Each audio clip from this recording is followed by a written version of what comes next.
Hey there folks, in today's video I'm going to be showing you how to replace the release button for your rear hatch on your Chevy Equinox for all 2010 through 2017 models. And there it is right there. So we're just going to go ahead and get you on the tripod and get you a better angle for the service. Alright, so if your button for your latch is not working on the trunk, you're unfortunately going to have to get over your rear seats and into your trunk and locate the circular cover here on the very bottom portion of the trunk when it's closed. And you're going to have to just take a flat edge of sorts and try and pry it off.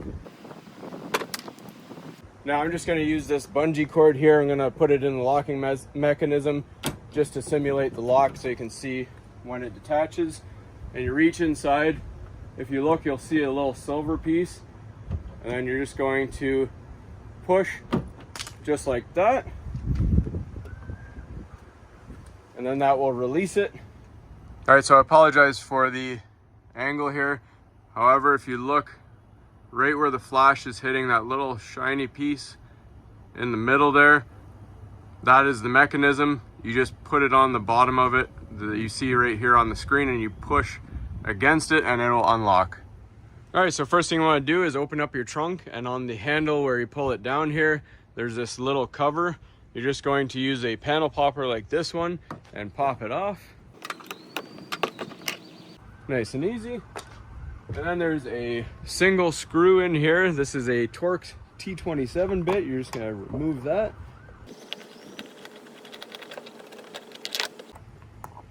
All right, then you're going to reach in through here.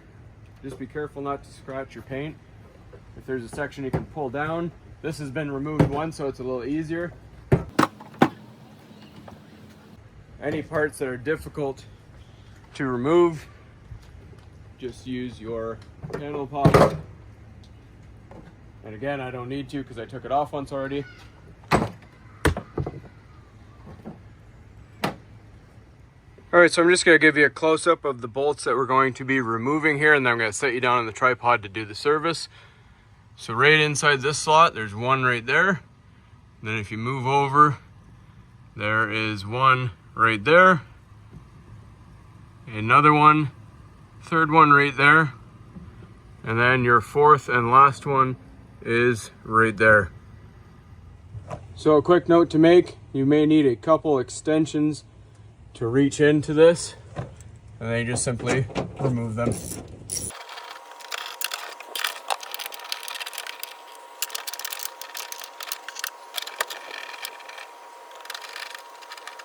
All right, so that's all 4 bolts out. So we're just going to close the hatch real quick, just partially so we don't lock ourselves out, and show you the rest. All right, so now that you got all 4 bolts removed, this just pops off.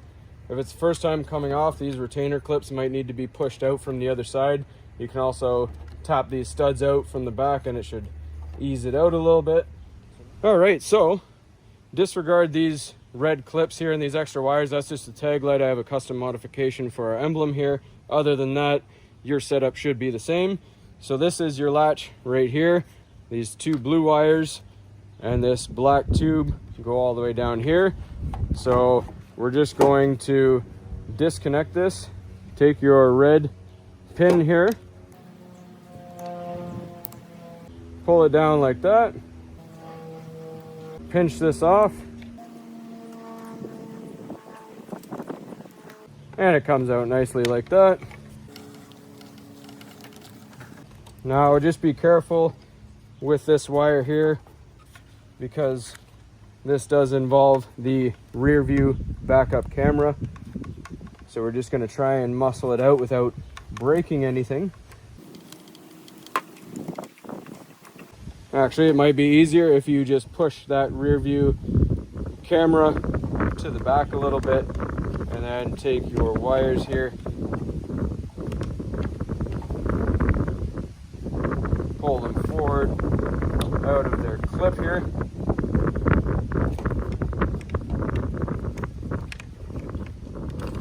Just like that. And then if you look inside, just right down in here, there's a couple retainer clips. You can use a flat edge screwdriver if you'd like, just to push them, one on each side.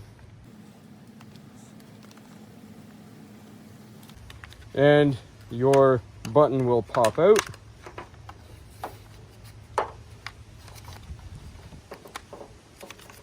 And I'll try and get you a link for this new product, and I'll put it in the description.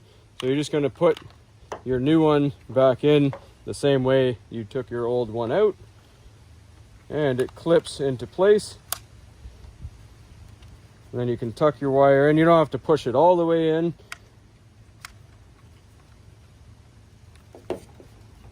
And you can clip it into its retainer over here. And then line up your holes.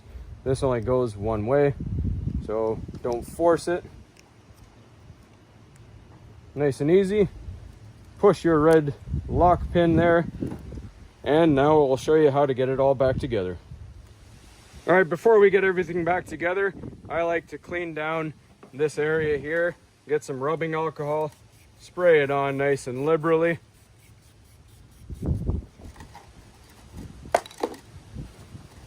Give it another wipe, and you will see most likely there is a bit of rust forming on some of these holes. To take care of that, we are just going to be using some fluid film. This is not sponsored. I just like using this stuff. Give it a thin coating, not too much because you don't want it to drip.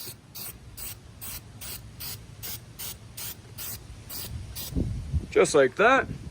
And this goes for any panels that you take off. When you have the panel off, regardless of where it is on the vehicle, just give it a shot just like that, and you'll be good to go.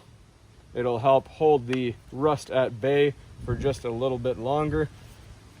So now we're going to line all of our screw holes and our clips into their appropriate places here. Once everything's into place, we'll bolt it all from the other side. All right, so now these all go back in the exact same place where you took them off. So just choose one and just take the extension without your ratchet just to start. Gently feed it on. Now on mine, one of the retainer clips on the far side here, on the passenger side, actually snapped off because it was so rusty. Don't be surprised if that happens to you. That happens a lot. We still do have 3 that are holding it into place.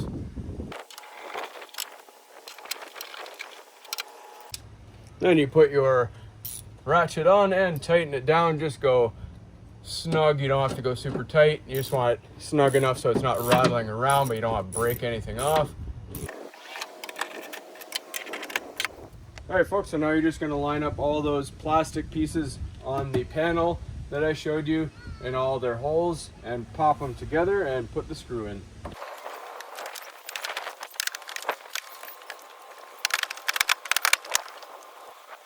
All right, and then we just put our screw back into the handle again. And you put your protective decorative cover back on. So you'll see there is a curve to it. The curve faces the top. All right, now just make sure you test it. You'll hear it click. So even without opening it, you'll be able to tell it works. Nice and good. So that's all there is to it, folks. Hopefully you found this helpful. And as always, please don't forget to like and subscribe.